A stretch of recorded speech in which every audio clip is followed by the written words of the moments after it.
Hello guys, resourceICT YouTube channel එකට හැමෝම සාදරයෙන් පිළිගන්නවා. ඉතින් ඔයාලා මේ එකතු වෙලා ඉන්නේ Pascal programming video series එකේ 3 වෙනි වීඩියෝ එකත් එක්ක. අද මේ වීඩියෝ එකේදී මම කතා කරන්නම් identifiers කියන්නේ මොනවද? අපි කොහොමද identifier එකක් හරියට හදාගන්නේ? මොනවද එතනදී අපිට තියෙන rules? ඊට අමතරව variables ගැන අපි කතා කරනවා. ඊට අමතරව අපි තව කතා කරනවා Pascal කියන්නේ case sensitive language එකක් නෙවෙයි කියන එක ගැන. ඉතින් ඔයාලා මේ වෙනකොට සමහර විට දන්නවා ඇති මොකක්ද case sensitive කියන්නේ කියලා. මම වීඩියෝ එකේදී ඉස්සරහට කතා කරන්නම් මොකක්ද case sensitive language එකක් කියලා කියන්නේ කියන එක. ඉතින් ඔයා තාමත් මගේ channel එක subscribe කරලා නැත්නම් channel එක subscribe කරන්න කියලා මතක් කරනවා. අපි යමු වීඩියෝ එකට. හරි මුලින්ම අපි කතා කරමු identifiers ගැන. ඉතින් Pascal identifiers ගත්තම identifier එකක් කියලා කියන්නේ මොකක්ද? identifier එකක් කියලා කියන්නේ අපිට පුළුවන් variable name එකක් කියන්න. එහෙම නැත්නම් අපි methods හදනවා නම් method name එකක්. ඉතින් මේ language එකේ අපි ගොඩක් කතා නොකරත් constructors කියලා જાතියක් තියෙනවා. අපි මේක නම් ගොඩක් Java වලදී තමයි කතා කරන්නේ.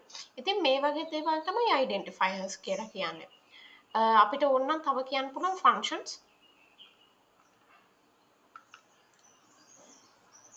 ඉතින් identifier එකක් කියලා කියන්නේ variable name එකක්, method name එකක්, constructor එකක්, function එකක්.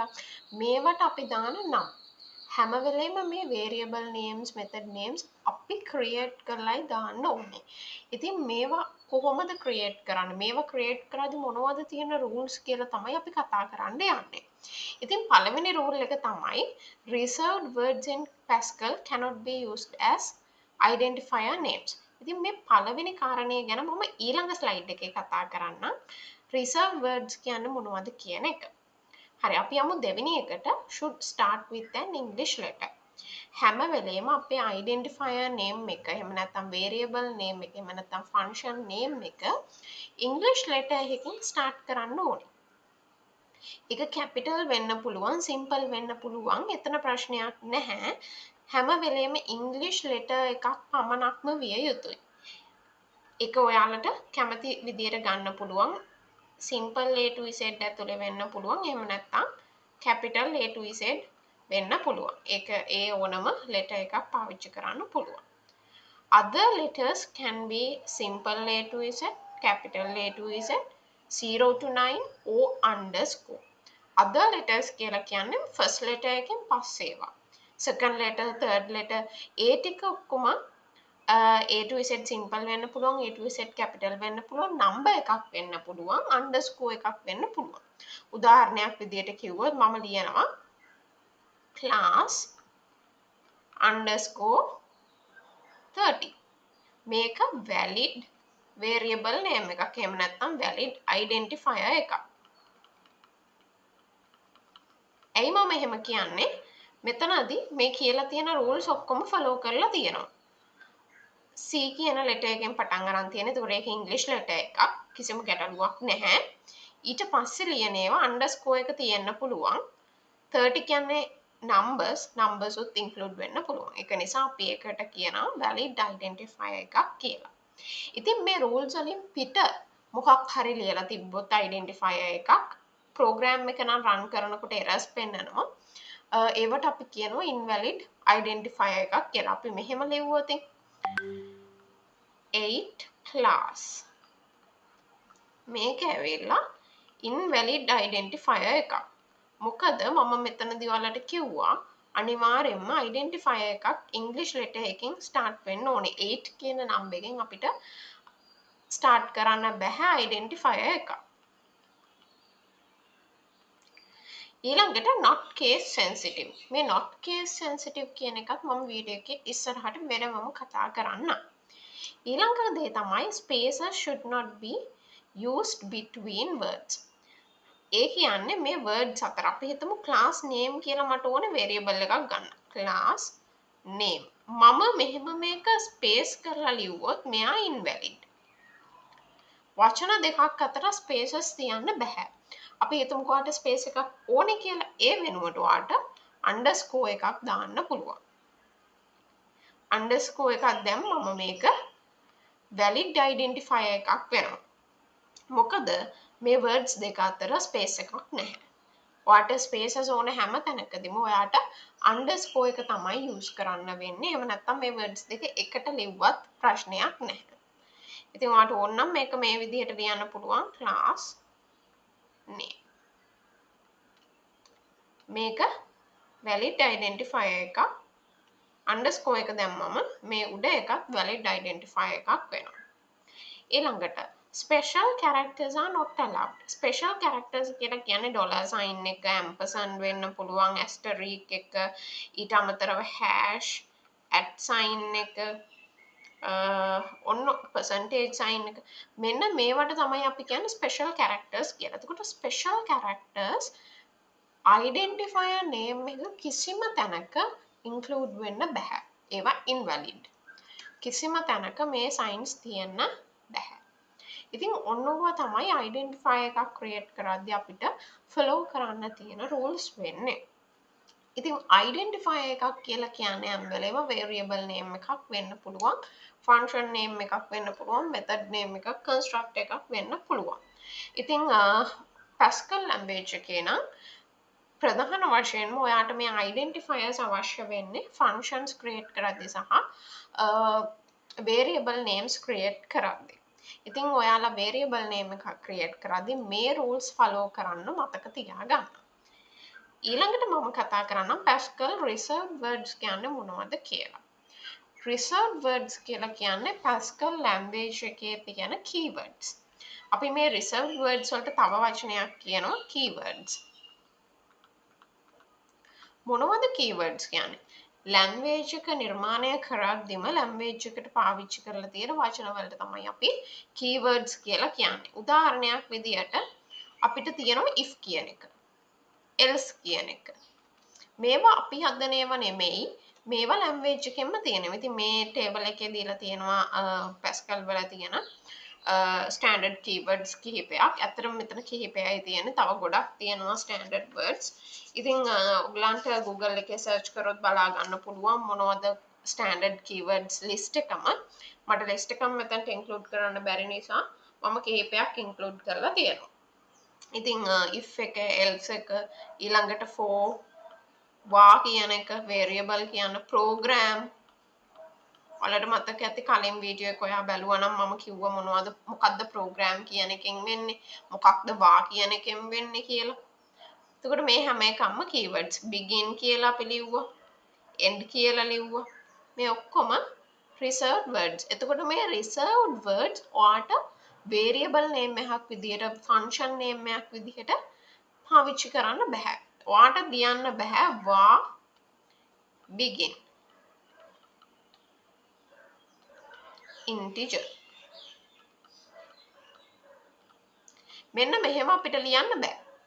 මොකද මේ begin කියන්නේ variable name එකකට ගන්න පුළුවන් valid name එකක් නෙමෙයි. මේක Pascal වල reserved word එකක්. ඉතින් එතකොට program එකේ error එකක් පෙන්නනවා.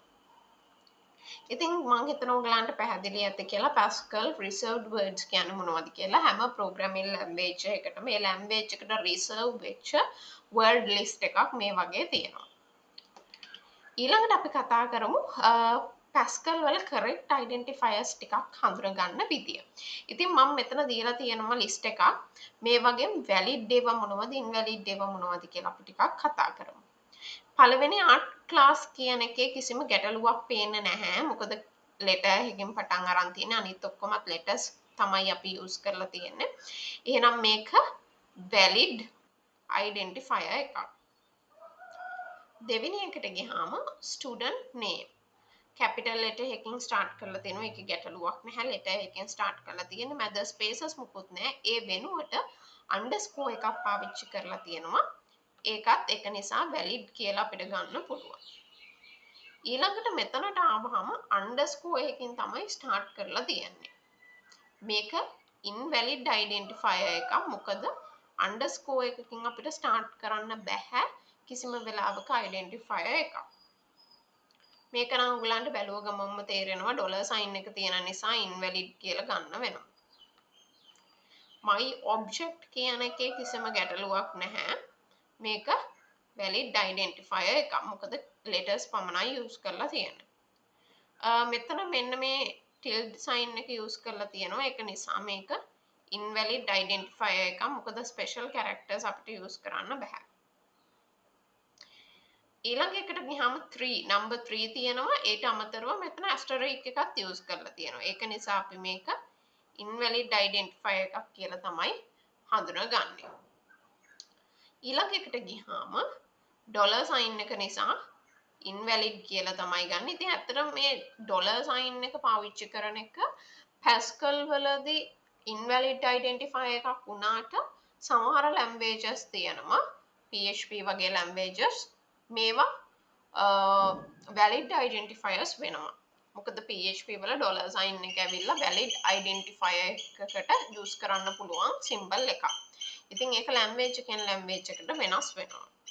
ඊළඟට class name කියන එක invalid. මොකද මෙතන use කරලා තියෙන්නේ underscore එක නෙවෙයි hyphen එක තමයි මෙතන use කරලා තියෙන්නේ. ඒක නිසා මේක invalid identifier එකක්. program කියන එක ඔන්න ඔයගොල්ලන් මෙතන තමයි වරද්ද ගන්නෙ. දැක්ක ගමන් ඔයාලා බලනවා words ටිකක් නේ තියෙන්නේ letters නේ තියෙන්නේ. කිසි ප්‍රශ්නයක් නැහැ. valid කියලා ලියනවා. හැබැයි program කියලා කියන්නේ keyword එකක්. Pascal වල reserved word එකක් තමයි program කියලා කියන්නේ. එතකොට එයා invalid identifier එකක්. මම හිතනවා ඔයගලන්ට මේ පොඩි exercise එකත් එක්ක පැහැදිලි වෙන්න නැති මොනවද Pascal වල තියෙන correct and incorrect identifiers කියන එක. හරි. අපි ඊළඟට කතා කරමු case sensitive කියන එක ගැන. ඉතින් මම ඔයාලට කිව්වා Pascal කියන්නේ case sensitive language එකක් නෙවෙයි කියන එක. ඉතින් case sensitive කියන එකෙන් මොකක්ද වෙන්නේ? මොකක්ද මේකෙන් අදහස් කරන්නේ කියන එක ගැන වැඩිදුර කතා කරන්න තමයි යන්නේ දැන්. හරි. මෙතනදී මම දීලා තියෙනවා STU name සමානයි STU name. simple capital දෙක තමයි දීලා තියෙන්නේ. ඉතින් මෙතනදී ඇත්තටම වෙන්නේ අපි RAM එකේ STU name කියලා දැන් අපි හිතමු මෙන්න මේ name එකෙන් අපි variable එකක් create කරනවා. එතකොට මේ simple STU name කියලා අපි variable එකක් create කරලා program එකේ මුලදී ඊට පස්සේ program එකේ අගට යනකොට අපි තව capital STU name කියලා එකක් declare කරොත් එහෙම නැත්නම් program එකේ මුලදීම මෙන්න මේ නම් දෙකෙන්ම අපි STU name කියලා දෙකක්ම නිර්මාණය කරොත් in variables දෙකම එකම memory location එකට තමයි refer කරන්නේ. මේ දෙන්නම එකම memory location එකට තමයි refer කරන්නේ. ඉතින් අපි මේක ගැන පොඩි practical එකක් ඉස්සරහට වීඩියෝ එකක් කරලා බලමු. මට මෙතනදී අත්තටම කියන්න ඕන උනේ අපි variable name එකක් simple letters වලින් ලිව්වත් ඒකම capital letters වලින් ලිව්වත් දෙකම refer කරන්නේ එකම variable එකට. මේ දෙන්න දෙන්නේ නෙවෙයි කියන එක තමයි අත්තටම මට කියන්න ඕන උනේ. නමුත් Java වගේ language එකක් ගත්තොත් case sensitive Java කියන language එක එතකොට capital STU name එකයි simple STU name එකයි එයා variables දෙකක් memory එකේ create කරගන්නවා.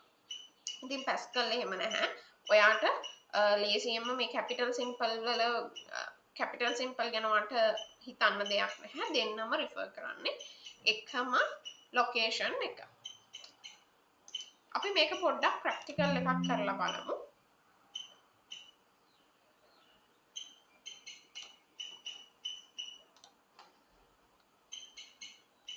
මම Turbo Pascal open කරගන්න. ඉතින් Turbo Pascal එක වැඩ කරන විදිහ ඔයා තාම දන්නේ නැත්නම් කලින් වීඩියෝ එක බලන්න. වීඩියෝ number 1 එකේ මම කතා කරලා තියෙනවා Turbo Pascal install කරගන්නේ කොහොමද කියලා. වීඩියෝ number 2 එකේ මම Turbo Pascal එක පොඩි program එකක් ලියලා පෙන්නලා තියෙනවා. ඉතින් මේ වීඩියෝස් දෙක බලන්න. එතකොට ඔයාට idea එකක් ගන්න පුළුවන්. හරි. අපි program එකක් හදමු. මම ලියනවා program කියලා. මම use කරන්න numbers. එතකොට අපිට ලේසි. මම දාන්න නම් කියලා. මම variables දෙකක් create කරනවා. simple A කියලා එකක් create කරනවා. capital A කියලා එකක් create කරනවා. මේ දෙකටම මම දෙනවා integer කියන data type එක. ඊළඟට මම මේ දෙන්නට values assign කරන්න ඕනේ. මම begin කියලා ලියලා මම a සමානයි කියලා දෙනවා 50ට. ඊළඟට මම capital A ට දෙනවා value එක. capital A මම කියනවා 80යි කියලා. ඊළඟට මට ලියන්න ඕනේ right ln මට write කරගන්න ඕනේ simple A ගේ value එක. ඊළඟට read ln කියලා මම දාන්නම්. හරි අපි බලමු මේකේ output එක. error එකක් තියෙනවා duplicate identifier. හරි මොකක්ද මේ පෙන්වන්නේ?